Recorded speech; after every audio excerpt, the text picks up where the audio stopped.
Hello, BookTube. Well, last week was a little rough in the book world. Not only did a boring, predictable, wet rag of a novel win the Man Booker Prize, but my prediction that BookTube would be filled with BEA and BookCon reaction videos came through in horrific spades. Oh my god. I thought it was going to be bad. I had no idea how bad it was going to be. There were dozens and dozens and dozens of montage and haul videos of people's experiences going to BEA and BookCon, and they made it seem even more gruesome and unendurable than I already knew it was. all of these popular booktubers getting on planes from all parts of the world and going to Chicago in order to wait in unending lines in order to meet the same 8 authors, the ones they talk about all the time on their channels. And despite the fact that they command an audience and have consistently told those audiences to read these 8 authors, they get to the end of the line and the author is sitting there at the table and there's no connection whatsoever. Here are popular, well-groomed, well-lit, well-edited booktubers who have intentionally made themselves into unpaid publicity hacks for these authors. And do they even get a thank you? No, they don't.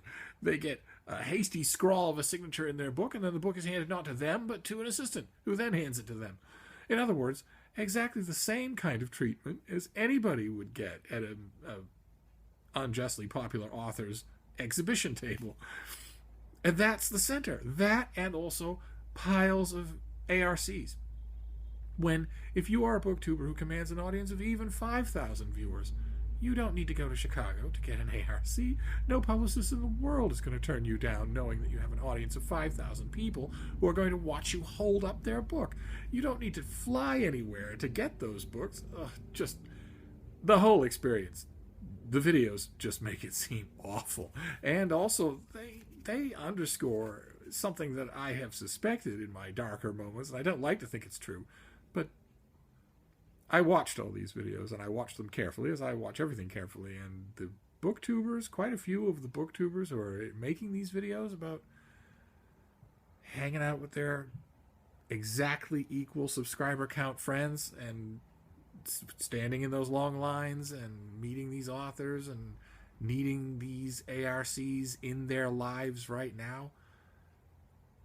I'm very good at sensing real readers, even from a great distance, and these people do not read.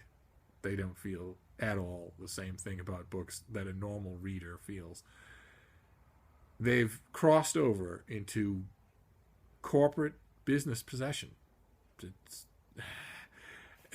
Anyway, those videos were very hard to watch, and they made up the bulk of BookTube last week. But fortunately, that last week, as any week, there were highlights. There were really good things that weren't BEA book hauls. And under the heading of reviews and discussions, there was quite a few.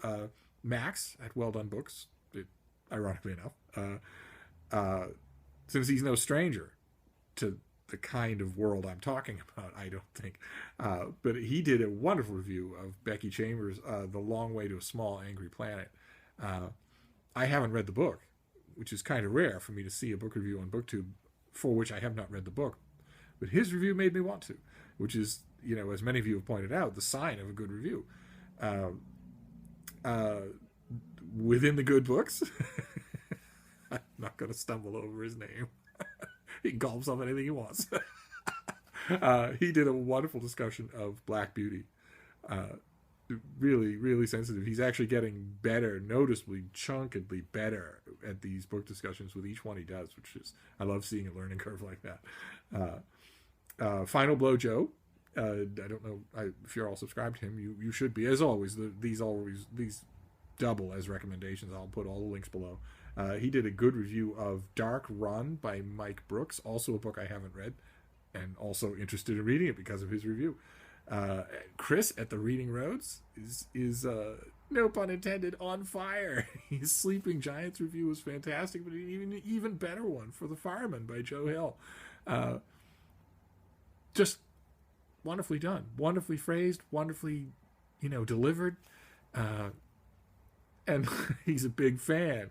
And I also reviewed the book on Open Letters. I'm not a big fan. I loved running the two reviews side by side.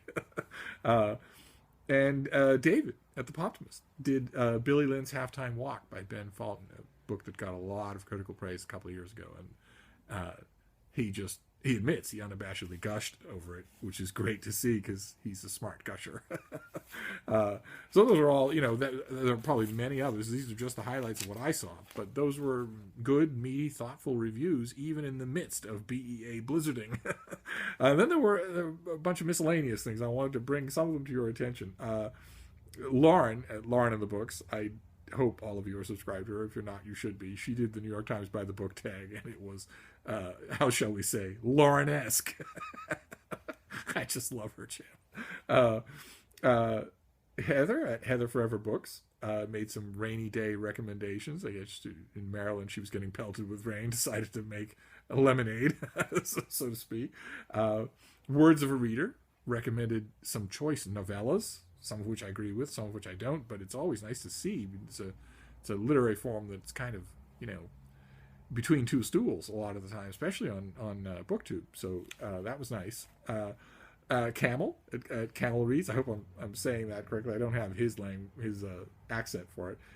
He reached 2,000 subscribers and made a celebratory video, and I think we can all share in that celebration, right? I don't know of any booktuber who is more universally beloved. It's just that's 2,000 well-deserved subscribers. So congratulations if you're watching this.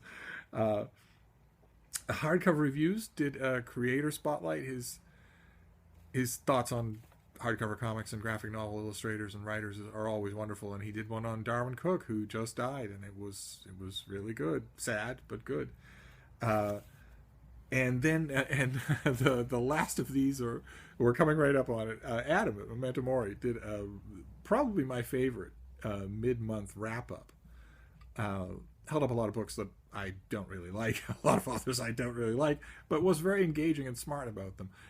In a knit cap, which he wore indoors. I'm assuming that when he was done with this video, he put on his skinny jeans and got on his hoverboard to go to the nearest kale bar so that he could vape with his friends while listening to vinyl. Knit cap, indoors. As my dear Ma would have said, "What are you, cold?" And the last thing I have for you today, the guys at Strip Cover Lit did an advice and encouragement video for their Hot and Sticky Summer Novel Writing Challenge, which is coming up. It's right upon us, in no time at all. It'll be the 1st of June.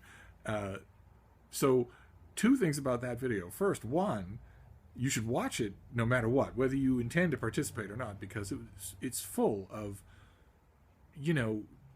really good writerly encouragement. Not all of the philosophy behind a lot of that encouragement is stuff that I agree with. When I hear somebody giving writing advice, telling people you got to go with your feelings, I want to throw up. But maybe what we're learning from these BookTube videos of mine is that I have a propensity for throwing up. One way or another. They gave a lot of really good advice too. That's part one. And part two, you should watch the video because you bloody well should do the challenge. I know it's a lot to ask, but they're stretching it over a lot of months, and it's only 500 words a day. That's not hard to do, especially once you get in the hang of it. So come up with a plot, come up with an idea, think of something you've always wanted to bring to life, and give it a try. If you've never written prolonged fiction before, I'm telling you, there's no feeling like it. Once you do it, you'll never want to stop. You will always be writing something. And there you have it. That was last week in BookTube. We survived the BEA blizzard. There were bright spots even so. So thank you, BookTube. I'll see you tomorrow.